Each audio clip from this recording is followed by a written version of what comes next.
Por acaso, apesar de eu não concordar muito, a arte de bonsai, segundo mais os americanos do que propriamente qualquer outra cultura, que dá pouca importância a isso, existem algumas regras de crescimento dos ramos. Por exemplo, neste caso, esta árvore deve estar completamente contra quase todas as regras que eles falam da posição dos ramos. Porque eles têm umas ideias próprias em que o primeiro ramo deve crescer em determinada altura, numa determinada posição, o segundo ramo deve ser superior, aliás, este aqui está completamente ao Mas inverso. como é que se controla isso? Agora, como é que se decide que o ramo vai nascer um bocadinho mais acima ou mais abaixo? Existem duas maneiras. Ou o ramo acaba por nascer naturalmente um ramo ali e está tudo ótimo, ou então até por enxerto. Pode-se enxertar um ramo. Então não nasce ali, quer dizer, enxerta-se ali. Geralmente nasce, mas pode-se enxertar, por exemplo, no caso desta aqui, é um bocado difícil. Ela crescer um ramo, principalmente nesta parte mais antiga de bonsai, e como é muito difícil, e de certeza que não no meu tempo de vida, às tantas nunca iria conseguir, que nascesse ali naturalmente um ramo, teria que enxertar um ramo nas posições ideais, segundo os japoneses. O bonsai está associado na sua origem também a um certo cariz filosófico, a uma certa filosofia de vida, ou pelo menos tem a ver com uma certa espiritualidade. Por aquilo que nos informámos, isto terá nascido na China, depois desenvolvido no Japão e daí partindo para todo o mundo. E na China a ideia era, no fundo, partindo da ideia inicial de que os deuses e os homens se encontravam na montanha, era ter um pedaço da montanha em casa para aí também ter um pedaço desse encontro entre os homens e os deuses. Agora, a pergunta é esta. Qual é a filosofia que está por trás disto? Há uma forma também de, enfim, de uma certa espiritualidade ao tratar a planta. Quando está a tratar uma planta, quando está a desenvolver a sua arte de bonsai, está a acontecer alguma coisa em termos mentais? Bonsai, vamos lá ver.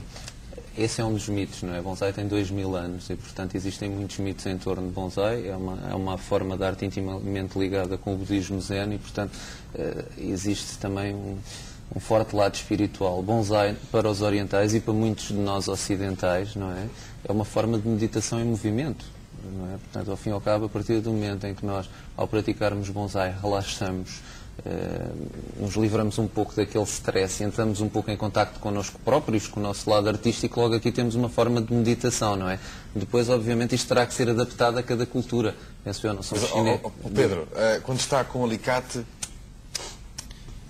sente que está a pensar em si mesmo? Está a pensar nos bonsai é mesmo uma forma de meditação. Enquanto se está a tratar de bonsai, geralmente não existe muito espaço para se estar a pensar noutras coisas. Geralmente uma pessoa dedica-se quase completamente à árvore, porque ela exige um bocado mais de atenção em determinados campos. E, por exemplo, a pôr o arame, em que se eu puxar demais o ramo vou parti-lo, se eu dobrar demais o ramo pode estalar, tudo isso prejudica a árvore e o aspecto dela. E geralmente quando se trata um bonsai, o pensamento dirige-se quase unicamente para a árvore. Pelo menos no meu caso é assim. E sendo o bonsai uma arte tão minuciosa, no fundo, como é que se consegue ensinar através da internet? E como é que se aprende através da internet e de cursos teóricos apenas a arte de bonsai? É assim, é muito difícil. É muito difícil porque é assim, só através da imagem e do dom da palavra continua-se a fazer muitas asneiras. Só se aprende quase só por experiência, ou então, se a pessoa tiver a oportunidade de consultar cursos exteriores, o que seria ótimo. Na internet, a vantagem é que possuímos as palavras daqueles que já lidam com bonsai há bastante mais tempo que nós, em que nos ensinam determinadas técnicas de como é que devemos tratar doenças, de como é que devemos tratar isto ou aquilo, o que é a espécie do bonsai, porque cada bonsai pode ter uma espécie. No meu caso, estas duas é uma espécie, ali a romanceira é outra espécie completamente diferente, e cada espécie tem uma maneira própria de ser tratada. Ou seja, não podemos ter este bonsai e aquele bonsai, ou este bonsai, e tratá-los exatamente da mesma maneira. A própria rega é diferente entre todos eles. Aliás, é diferente entre estas duas e são da mesma espécie. basicamente, o problema... É uma arte bastante minuciosa, não é? E depende também da planta e da pessoa também, não é? Correto. Quanto tempo é que está por dia a olhar para a planta e a tratá-la? Para as plantas, imagino.